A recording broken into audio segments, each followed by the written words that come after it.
Good morning, and thank you for joining us today for our webinar, Coronavirus and the Commission.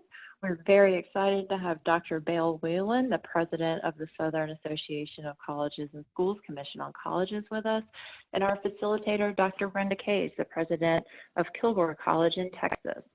A couple of administrative notes before we really get going.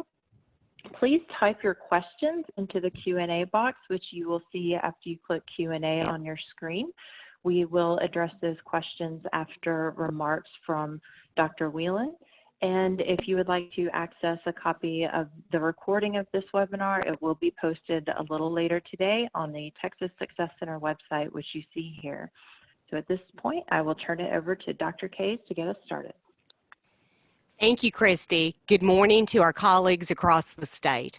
I'm so glad that you could join us this morning. Thank you for everything that you are doing to keep our students safe, yet motivated to continue to pursue their educational goals and dreams. I've been looking forward to this morning and having a conversation with our very special guest, Dr. Belle Wheelan, President of SACSCOC. But before we get into our conversation with Dr. Wheelan, you need to know just what an incredible lady she really is. Dr. Wheelan currently serves as president of the Southern Association of Colleges and Schools Commission on Colleges and is the first African American and the first woman to serve in this capacity. Her career spans over 40 years and includes the roles of faculty member, chief student services officer, campus provost, college president, and secretary of education. In several of those roles, she was the first African American and/or woman to serve in those capacities. Dr. Wheelan received her bachelor's degree from Trinity University in Texas with a double major in psychology and sociology, her master's from Louisiana State University in developmental educational psychology, and her doctorate from the University of Texas at Austin in educational administration with a special concentration in community college leadership. She has received numerous awards and recognitions, including 6 honorary degrees, the Distinguished Graduate Award from Trinity University and from the College of Education at the University of Texas at Austin, Washingtonians Magazine's 100 Most Powerful Women in Washington, D.C., and the AAUW Woman of Distinction Award. And trust me, this is just a sampling of her accomplishments. Dr. Wheelan holds and has held memberships in numerous local, state, and national organizations, including Rotary International and Alpha Kappa Alpha Sorority Incorporated.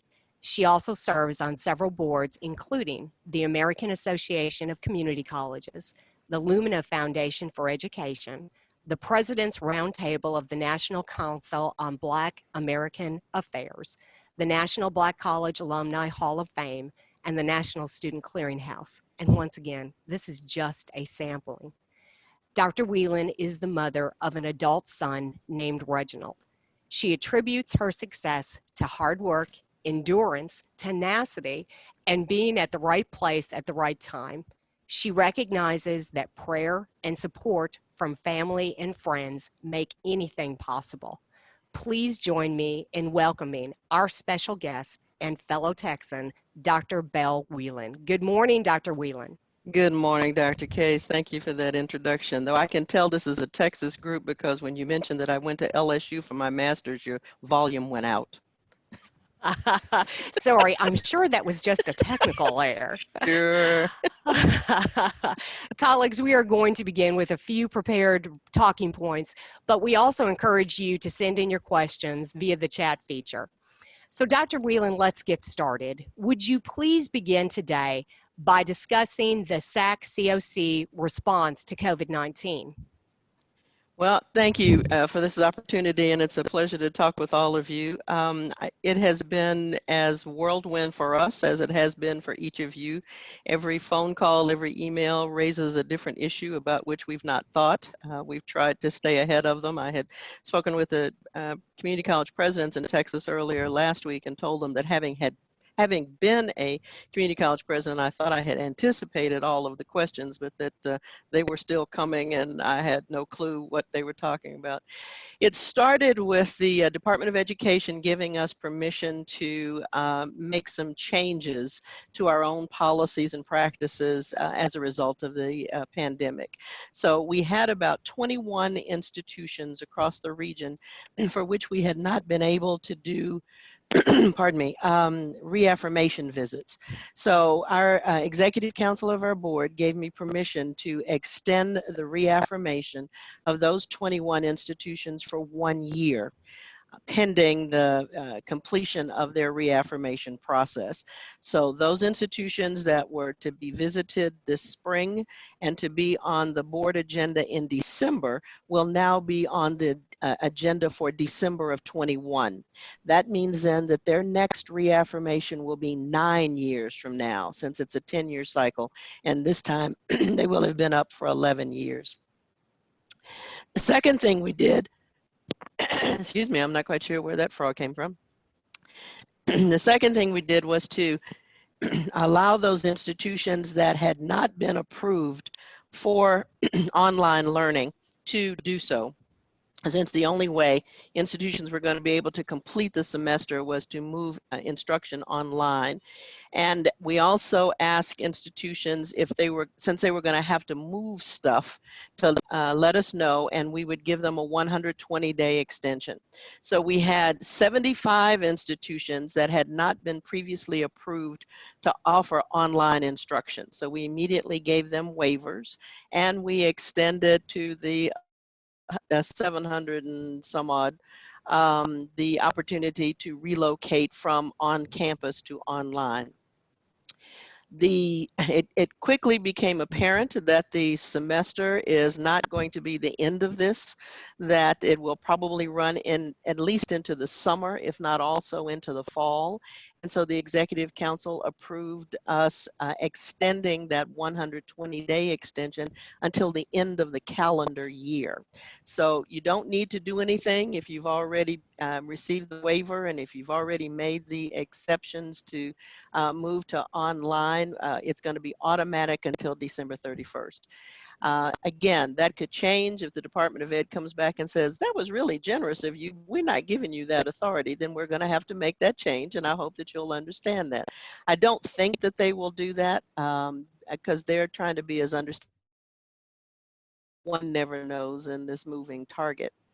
The next thing that happened was we had some special committees. Those are the committees where institutions are on probation or warning or at the end of their monitoring period. And they had some visits scheduled in order to be on the June board agenda. Well, with the change in visits, we moved our board meeting from the 1st of June until the end of August, which is after the fall semester. We're having to reschedule those special committee visits so that they can still be on the now August agenda. Well, those have been rescheduled and rescheduled again because the states have extended their shelter-in-place orders, over the last couple of weeks. So we're hopeful that we're going to be able to get all of them in time for the June, now August agenda. And if not, we'll move them to till December, and they'll remain accredited. Those are those institutions, though, that would like to get this cloud from over them and get back to the business of being fully reaffirmed with, with no non-compliance issues. So we're working as quickly as we can to move that. We had a small college initiative scheduled in April. It would have been this past Tuesday, as a matter of fact. And that's a seminar that we offer for institutions with 2,000 FTE or fewer, and deal with different issues that are relevant to those particular institutions. Not that they're not relevant to all institutions, but with which they tend to have a little more difficulty coming into compliance. This one was going to be focused on finances. We have now rescheduled that meeting until September. After the semester starts, but before people get too moved around, we hope. Our Summer Institute at the moment is still scheduled for July in Florida. That may have to change, but I've claimed that everything's going to be okay and we're going to be back and we're going to meet in July. I just cannot imagine rescheduling another meeting. And don't even talk about the annual meeting. That is still scheduled, and please let us be back in regular working order by the 1st of December so that we can have that meeting as scheduled. But those are the things that we've done so far for our institutions. All of our staff is working from home. I have had more virtual meetings and email traffic than in this last 3 months than I've had in the 15 years I've been at the commission. But we're trying to keep things moving. We're trying to keep things as normal as we possibly can. Those institutions that had reports due on April 1st, we collected those reports. We had staff go in and collect the mail and distributed them so that staff could work on them from home. And, in anticipation of the August meeting. For those institutions that will have a compliant certification due in September, right now they are still due in September. Don't panic if we say, well, you may have a little bit of extra time because we're going to have to move. But right now we're trying to keep things, on the same deadlines and processes as we possibly can. We know that everybody's dealing with this. We know that everybody's going to have to move a lot of stuff. We don't know when the summer semesters are going to start. We don't know when the fall semesters are going to start. I'm hopeful that by extending the online option through the end of the year, that will give some relief to some institutions who didn't know whether they were going to be able to continue to offer classes online over the summer, but you certainly can. The one issue that came up that for which I had not been prepared was one that the Texas presidents raised about pass-fail.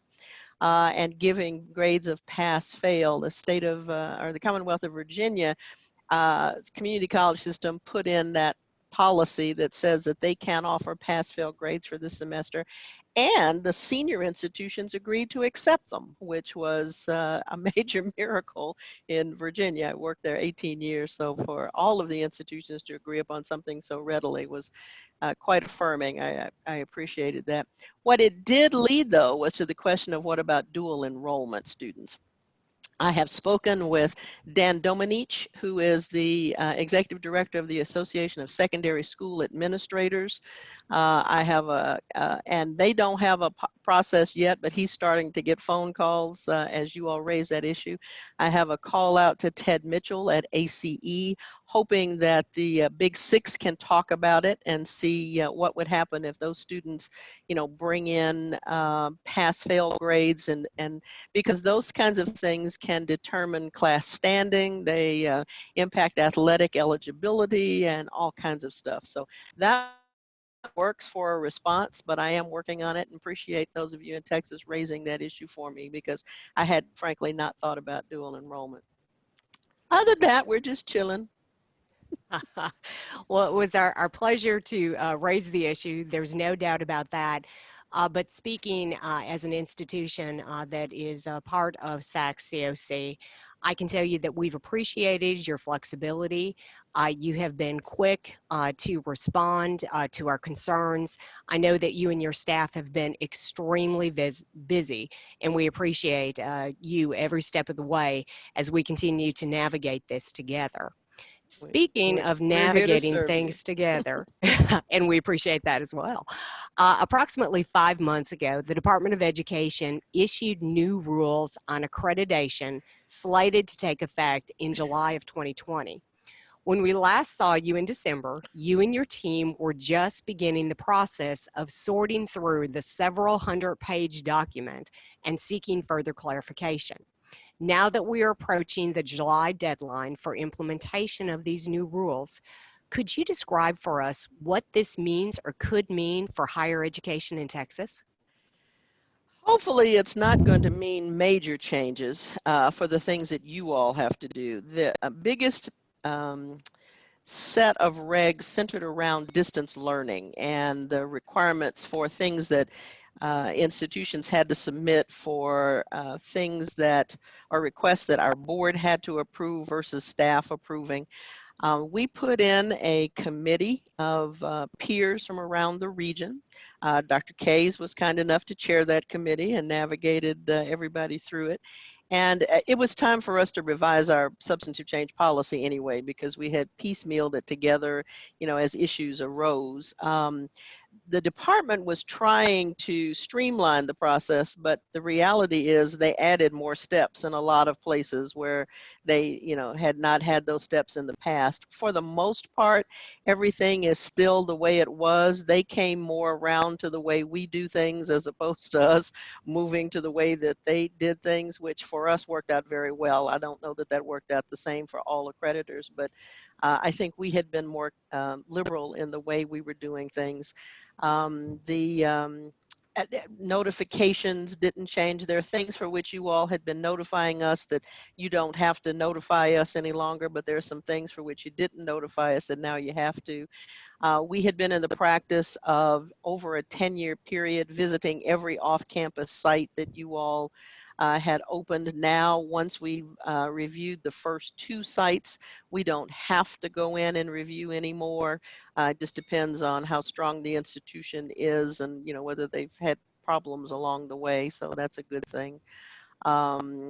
Dr. Kays, you'll have to help me because I don't remember some of those other policies. There's some things that they allowed staff to do that our executive council decided that they wanted the board to continue to do. This is a peer review process, and our staff, while we love you, are not your peers. We work for you, and so we chose to keep those things as decisions that would be made by the peers in our organization. So the every 2-week emails that go out to the executive council to act on behalf of the board when the board's not meeting to approve new programs and new degrees and mergers and all that kind of stuff are going to continue to be with the executive council.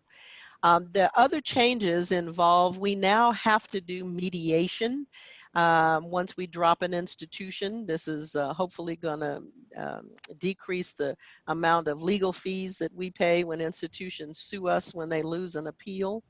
We had not had mediation in place before, though apparently it had been in the Higher Ed Act since the last time it was reauthorized 12 years ago, but we had never implemented, and there had never been a regulation that talked about how to implement it. So they addressed that in this particular one. The biggest change was that the department is no longer going to recognize national accreditors and regional accreditors. We are all going to be lumped under a category called institutional accreditors. And we had always been institutional accreditors, which differentiated us from program or programmatic accreditors. They, however, left us the option of continuing to refer to ourselves as regional and national accreditors, which we have chosen to do. Because our institutions are so very creative and they offer programs for our region, 47 of the 50 states, then we can't argue that we are a national accreditor and that our institutions are represented all across the country. But the reality is we accredit institutions in 11 of the southern states and all of their campuses, which happen to be across the country. And so we're, for right now, are going to continue to be regional accreditors and not accept applications from institutions outside of our 11 states. That's not to say we won't ever, but as of July 1st, we are going to continue to accredit those institutions that are headquartered in one of our 11 states. Those are pretty much the highlights, I think. Can you think of anything I forgot, Dr. Kays? No, ma'am, I think you did a wonderful job. Thank you. We appreciate it as we continue to navigate with you the time up until July. We had heard a lot of rumors with regards to what this might mean for us, and I think you've done a really good job of setting the record straight. And I am glad to hear that most of what we're doing and how we're doing it is not going to be impacted by the negotiated rulemaking. With that said, I see that we do have some questions coming in today from the individuals who are in our audience. And so I am going to start posing those questions to you if you're ready. I'm ready. Fantastic. The first question that we have is, how will pass-fail grades impact acceptance by four-year colleges? I think you've already hit on this a little bit, but I wanted to see if there was anything else that you had for us in terms of guidance.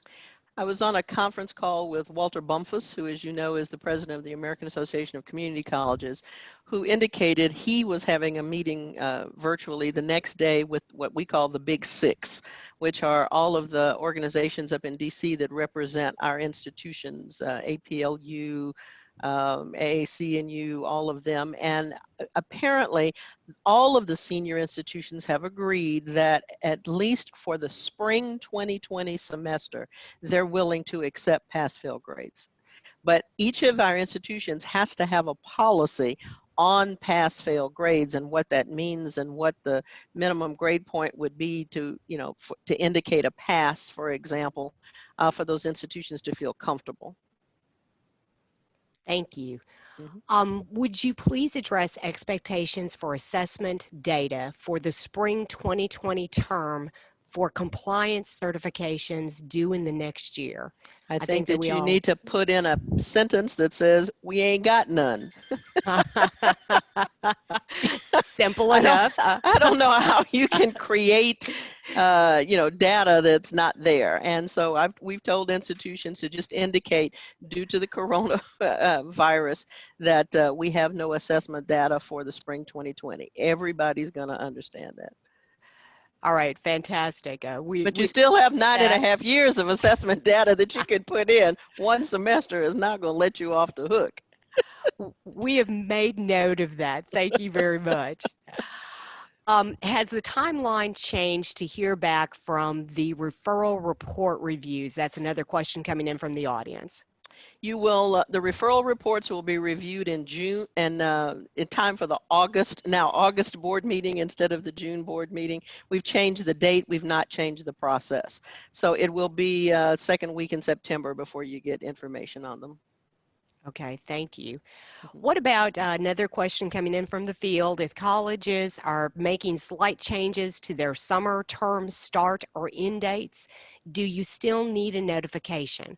For example, please.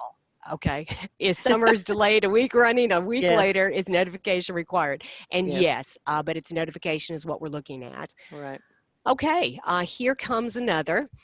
If we were granted the relocation to online and have some vocational programs in which we will give an incomplete grade at the end of the spring semester so they can complete the hands-on hours lab over the summer when they come back, do we need to let the commission know? No. Okay, all right. Next question. We've seen the electronic submission coming soon message in several locations. Would you mind talking a little bit about current plans or expectations for how institutions should deliver notifications/documents that would normally be mailed to the commission between now and the beginning of the fall semester? I am sitting here at my computer looking at an email that Kevin Seitler just sent me with those directions. And as soon as I get off of this conference call and have a chance to review them, then they will be up by Monday. So if you'll just hang on to that, we'll know.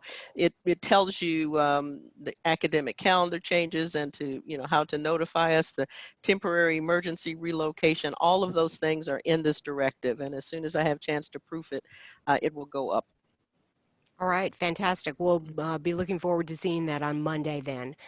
Another question, because of the coronavirus pandemic, will there be changes to subchange reporting? For example, will institutions be able to submit reports via email directly to the subchange office? Our college has an electronic signature policy. With the shelter in place and to flatten the curve, we are not allowed on campus to get these physical signatures. Yes, we are. I'm trying to read Kevin's, that's in this email too, trying to read his message. Yes, we are accepting email notifications. As a matter of fact, we're sending you back an email approval because I can't get to the office to sign letters. People can't get to the office to print letters. I can't get to the office to sign letters. We ask that you hold on to those emails. Don't throw them away, until we can get a signed letter to you. But yes, you'll be able to submit things electronically. Okay, thank you. We appreciate that flexibility. I have a listener that would like a little more information about the site visits at the fifth year review. The question is, does this mean they do not visit sites then, but only during the 10-year reaffirmation? No, it means that if we have reviewed at least 2 of your sites, we won't do any at the 5th year. Again, that's something that we're still working through because we don't know how many institutions that will impact or what kinds of sites that might be, if they're dual enrollment sites versus branch campus sites, and how that will work. But right now, the policy or the regulation says that we have the flexibility of only visiting those 2. The new substantive change policy is up on our website, and there should be a more detailed answer of that on the website.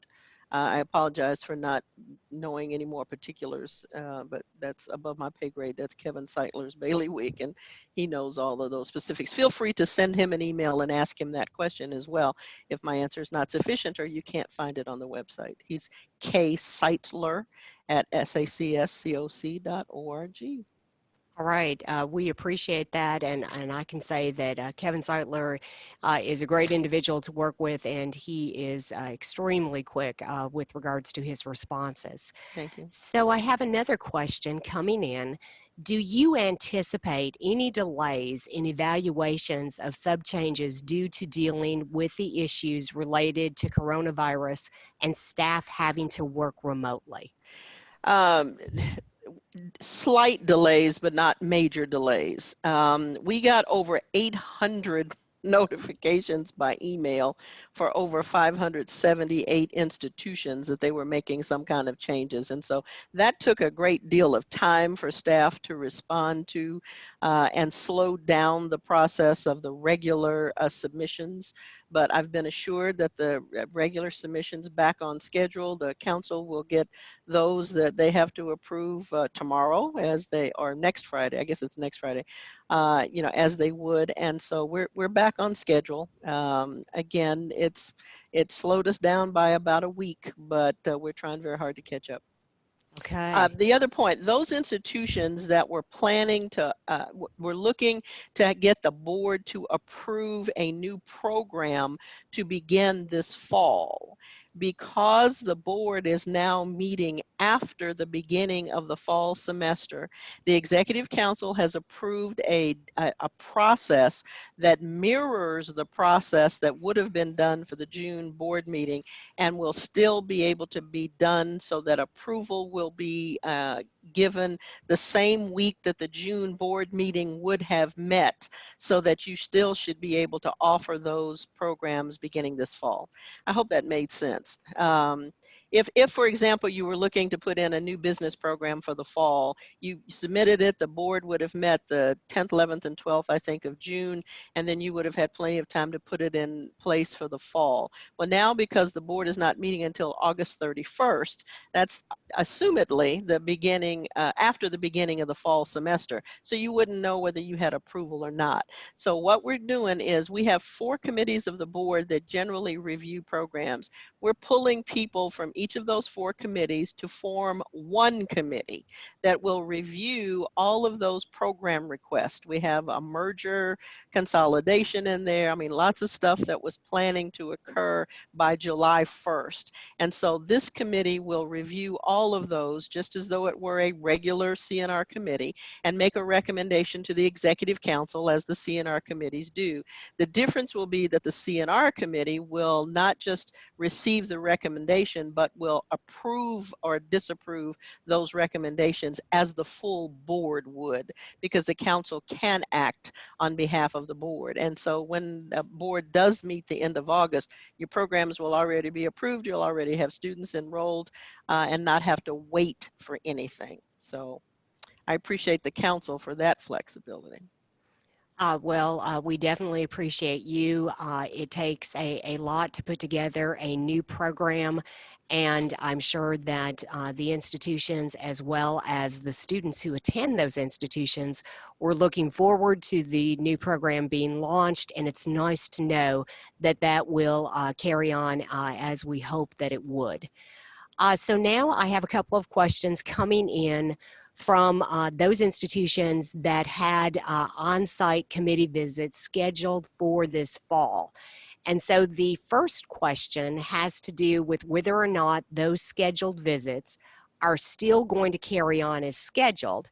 And then the second, and a partner to that first question, is can you tell us more about virtual on-site committee visits?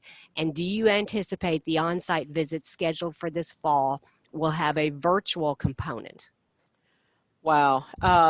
Again, we're trying to maintain the fall schedule as it was originally designed and printed and organized. So yes, at the moment, those fall visits are scheduled as full on-site visits. Again, that can change. It depends on which direction the virus is going and whether the shelter-in-place orders in all the states in which we have to visit have been lifted or not. But right now, yes, we are planning that those visits will go on as scheduled. If there is, we have had one virtual visit right this minute. And what we have chosen to do, because one of the requirements that the department said was you can do a virtual visit, but then you have to go visit the institution afterwards, which was double duty for both the committee and the institution. Made absolutely no sense to me. So what we did instead was, as you know, we have one staff member who goes on each visit. And so we have said if we can have the staff member and at least one committee member actually go to the institution, everybody else could be piped in virtually, and then the person on site could review whatever needed to be reviewed on site. We had one of those visits. It was absolutely wonderful. It went very smoothly. Mike Hofer was the staff person who conducted that meeting. The committee chair was able to travel with him to the institution. Those folks that needed to be interviewed were interviewed we use Global Meet as opposed to Zoom. Everything was fine, and the institution had no recommendations, and the committee chair was then able to look at whatever needed to be reviewed on site while he was there. So will we continue that? Perhaps. We are certainly aiming to continue that for these special committee visits that we're trying to get done between now and the 1st of July so that they can be on the August agenda. I don't know what we will do beyond that. I ask your patience as we listen to stuff. You know, Georgia was under a shelter in place until this coming Monday, and then yesterday the governor decided to extend it until the end of April. So who knows? We're just, you know, trying to survive it too. I think that we've had some experience with the shelter in place deadlines being forwarded. I know that you and I were talking about the fact that I believe it's Virginia. They now are looking at June 10th. Before they have expected to lift some of those regulations. So it is a minute by minute, day by day, hour by hour. I think that a lot of institutions of post-secondary education, especially community colleges, are concerned with their career and technical education students. You know for a fact, being one of us, that those students have a large hands-on component that is really essential for them being able to graduate and enter the workforce. And we have really struggled, I think, with that across the state. And so I have a couple of questions here that reflect that. First question, what are expectations of career and technical education during this time? And second question, do you have any insight on how maybe technical colleges in Georgia or in other states are handling the skill-based career education like welding? Yeah, everybody is struggling with that one, as you can imagine. A lot of the classes are giving eyes and hoping to find a way to set up a summer school class, perhaps, just for those students who are impacted by COVID-19 for this spring semester.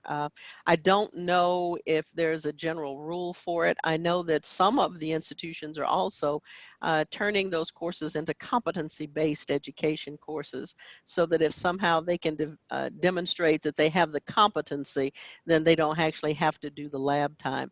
I'm more concerned with what the programmatic accreditors and what the licensure organizations are saying, and I don't have an answer for that. There are too many of them for me to ask, but I do have a call a call this afternoon. You all are the first of 3 conference calls today.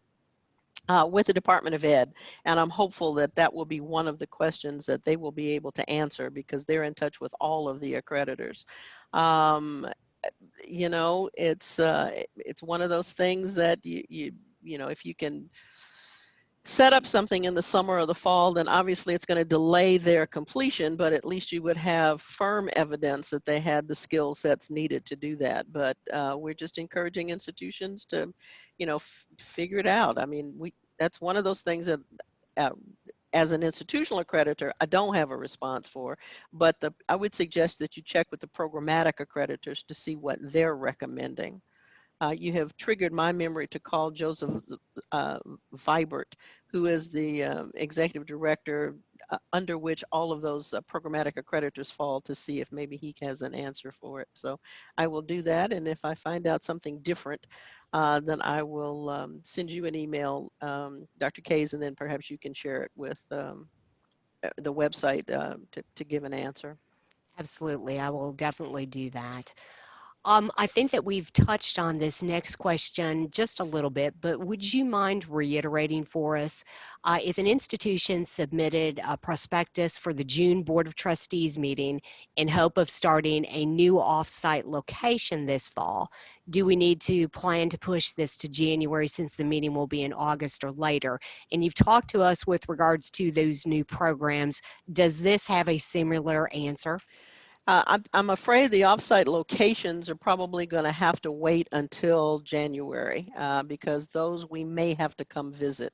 I've got, I don't know how we can do that otherwise, but I will, if it's at all possible, the vice president from my staff who works with your institution will let you know whether we're planning to do something in anticipation of a June/August board meeting, or if it's something that we're going to ask you to wait until January. We're trying to get as many of the deadlines, those things that had deadlines for this fall, accomplished before doing that. I think with the offsite locations, the board would approve it, and then a staff member would have to come visit it with a committee after that. And so that may still be what we're doing. Right now, we were more concerned about those programs that we're beginning, because we know that one of the big issues is going to be enrollment, and whether you can get students back to campus or back in the instructional mode, for the fall semester. So we were more concerned with trying to get that than we had thought about offsite locations. But if it's at all possible, we'll get them done for the August meeting as well. But our Okay. vice president from our staff will be in touch and let you know. All right, fantastic. Thank you so much. So what about those institutions that were scheduled to be reaffirmed at the June 2020 meeting? They will be reaffirmed at the August 2020 meeting. Okay, all right, fantastic. Next question.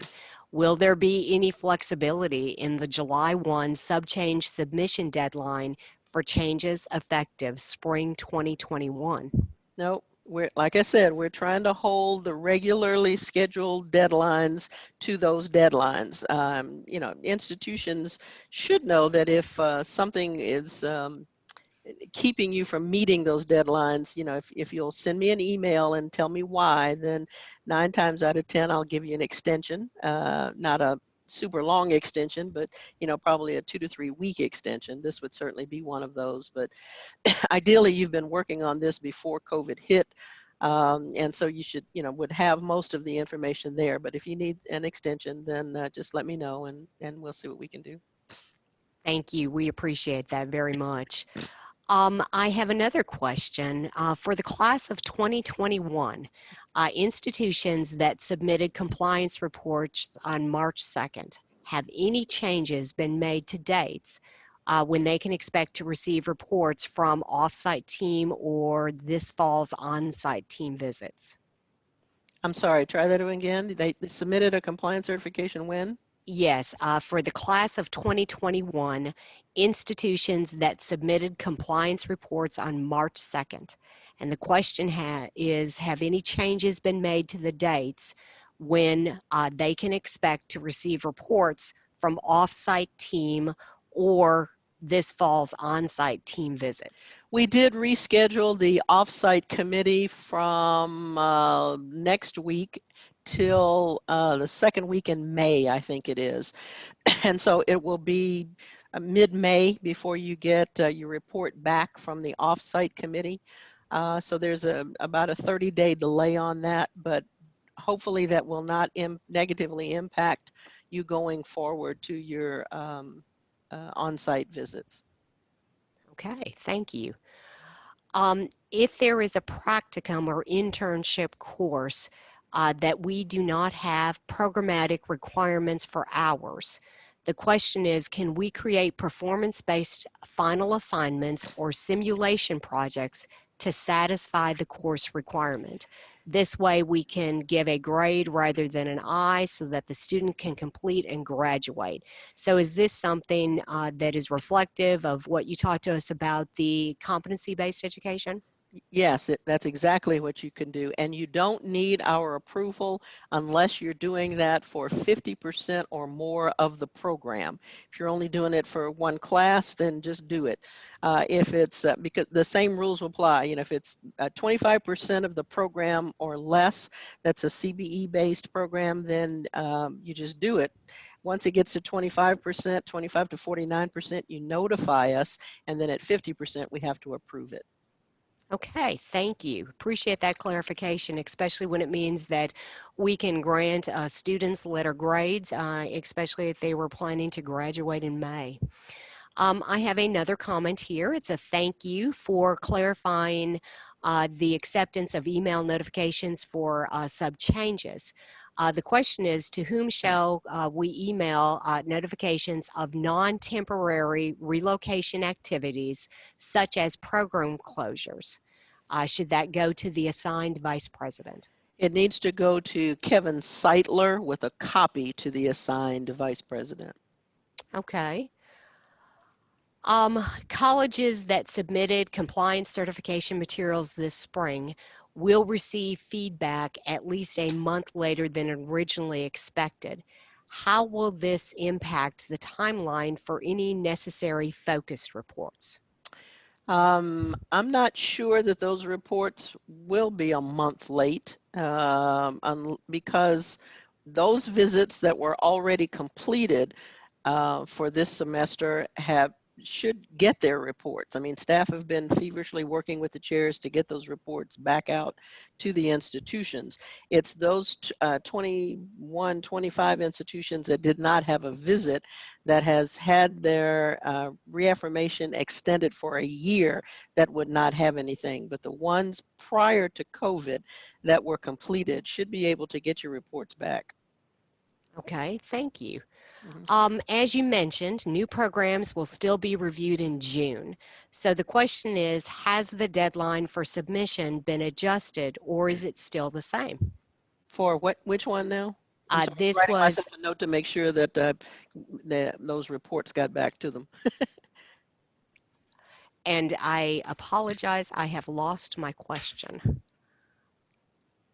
And so as I try to get it back, I'm going to pose another question to you. Okay. Here we go. As you mentioned, new programs will still be reviewed in June. Has the deadline for submission been adjusted or is it still the same? If these are reports that have already been submitted, so that deadline has not changed. If you haven't submitted it, then I'm sorry, it will not be reviewed in time for the August board meeting. Okay, thank you for that insight. Do we still need to report to SACSCOC if grading has been adjusted to incomplete for the term that was interrupted? No, we never asked for that. Okay, thank you. Will SACSCOC Vice President still be allowed to conduct advisory visits this summer for institutions who have scheduled visits this fall? Perhaps. That's one of those hour by hour, day by day decisions, My right? my crystal ball is a little foggy today.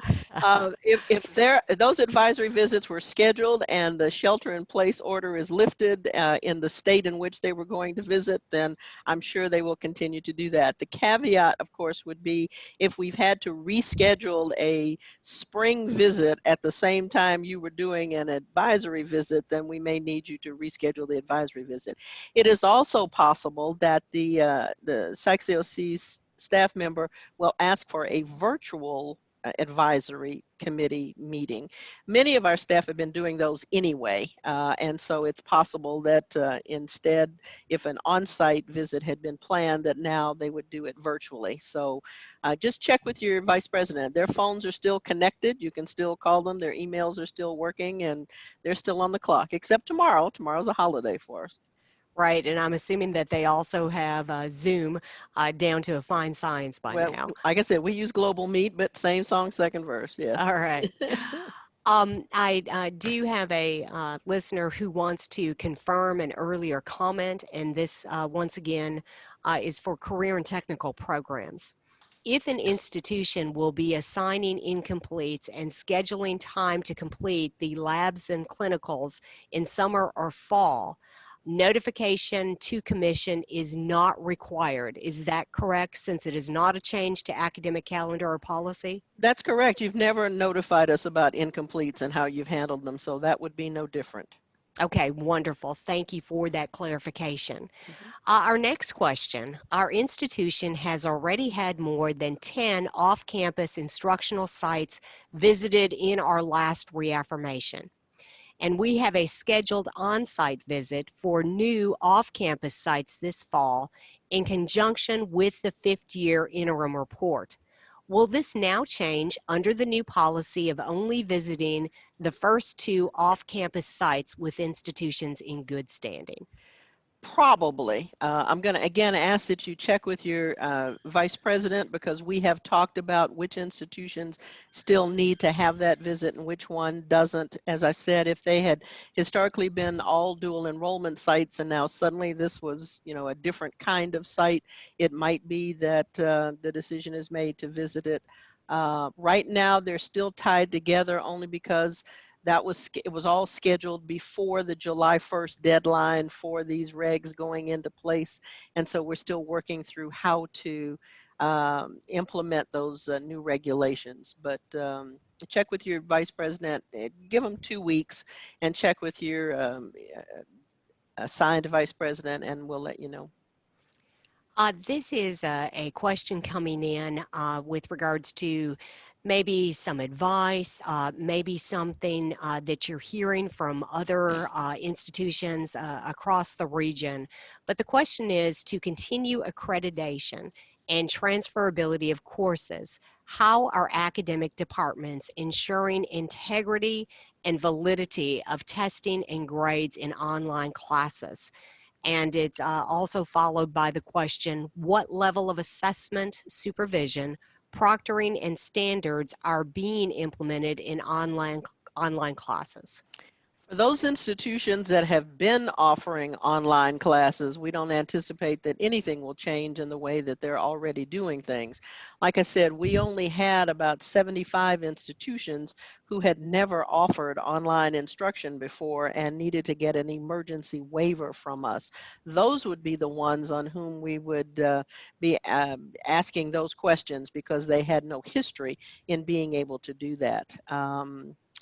So when we go into reaffirmation with them, we will expect that they will have documented exactly how they made the transition from on campus to online, and the committee would be looking at, what were the assessment strategies, what was the advising strategy, what kinds of security did they have in place, all those things that we review when an institution initially is approved for online instruction.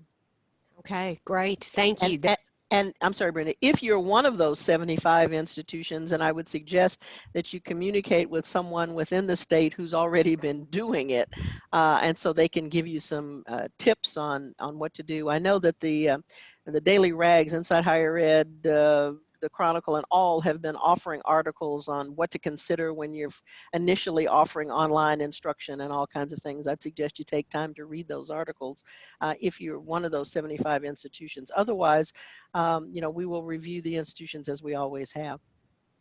Fantastic. Thank you. We appreciate that insight. And you're absolutely right. Some of our best tips do come from our colleagues who have actually been traveling down this road during this time as well. And so we've had some great questions coming to us from the field. And I thank you for all of the answers that you've provided us. You've done a phenomenal job. Thank you. I think that we're going to end with one last question for you. And as a fellow former community college educator, what advice would you give us on how to bounce back as soon as possible following COVID-19? Bless your heart. The first thing I would say is please don't retire. You are now a survivor and a warrior, and we need you around to make sure that you've won the battle. Now let's win the war. Remember that students are the reason we're there, that this has been one of those field exercises to keep you on your toes and to see what you're doing. Continue to talk to each other. Looking for those survival skills and things to do that you didn't realize had to be done before because you'd never had to do them before. Don't try to swim upstream by yourself. There are lots of life rafts out there. Continue to contact us. Our emails and telephones are still working. We had them transferred from the office to our homes. So don't sit out there if you have a question. And there is no ridiculous question. So please, ask it, whatever it is. We'd rather you, hear it from us than to flounder out there, especially when it comes time to submitting things. Please keep our website in mind. We update with the letters. I've been sending letters to all of the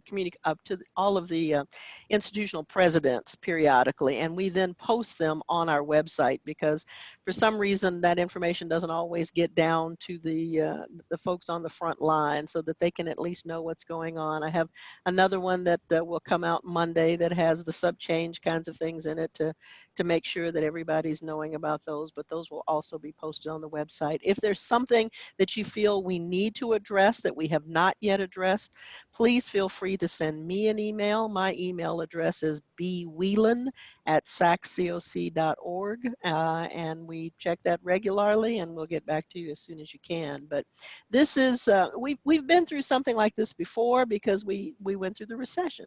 It's the same kind of impact. The difference is we and some of you have been through it with hurricanes and floods and snowstorms and stuff. The difference is we don't have options here that we feel like we had in the past, and because we could see an end in sight there, then we knew that it was going to be over soon. I think the biggest challenge here is that we don't know when it's going to be over or what dates it's going to impact. So this is a time to be creative. This is a time to be responsive. It's a time to put all that wonderful education and experience that you have earned over the years into play, and we're depending upon you to keep our institution strong for our students. Fantastic. We sincerely appreciate those words of wisdom. I do have another question out there, and it's from somebody that is listening. And they're asking whether or not you have any plans to conduct special focus meetings like this via video conference in the future. The listener says that they believe that it would be a great idea. So, are we going to see webinars like this pop up on the SACSCOC website? Many of our staff do those. Kevin does them with sub-change all the time. Donna Barrett has them with finances. I've not yet posted any of them up there. I'm still old school enough to believe that emails work, but if there's something that you think I should be addressing personally in a webinar of sorts, then just let me know and I'll make time to do it. But right now, I don't have that scheduled, no. All right, fantastic. Well, we appreciate once again the idea that if we have a need, we can let you know or a member of your staff know, and that you're going to help us make our way through whatever that concern or that need might be. Dr. Wheelan, any last words of wisdom before we let you go to enjoy the holiday weekend? This too shall pass. And so just be patient and hang in there. And I hope all of you have a wonderfully blessed holiday season. Dr. Wheelan, we thank you so much for taking the time to share information and your thoughts with us this morning. I also want to send a special thanks to the Texas Success Center and Dr. Christy Short for putting all of the arrangements in place so that we could actually have this webinar this morning. And for colleagues around the state, thank you for participating. Take care of yourself, take care of our students, and keep on looking to the future. Thank you.